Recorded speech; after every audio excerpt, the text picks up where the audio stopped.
Во Скопје, Македонија, стотици демонстранти кои бараат оставка од владата кампираат пред владината зграда. Тие велат дека ќе останат таму се додека премиерот Никола Груевски не си поднесе оставка. Вчера околу 40.000 луѓе протестираа против актуелната власт.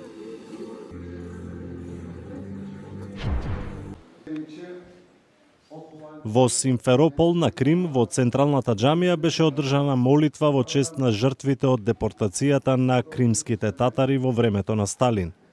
Имено околу 180.000 татари во 1944 година биле протерани од Крим.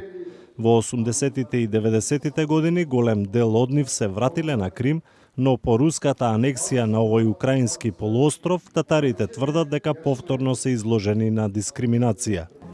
71 годишнината од депортацијата над кримските татари беше одбележана и во Киев.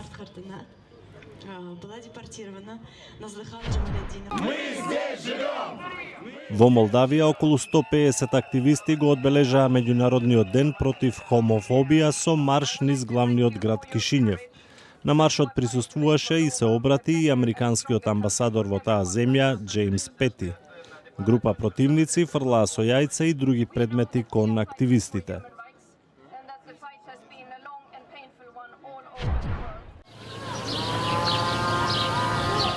Во Ирак голем број луѓе што избегале од дејствувањето на милитантите на Исламската држава го најдоа своето засолниште во едно летувалиште кај езерото Хабанија, јужно од Рамади. Ситуацијата во тој дел од Ирак и натаму е многу конфузна. Припадници на шиитската милиција пристигнаа во главно сунитската провинција за да им помогнат на ирачките владени сили во битките против милитантите.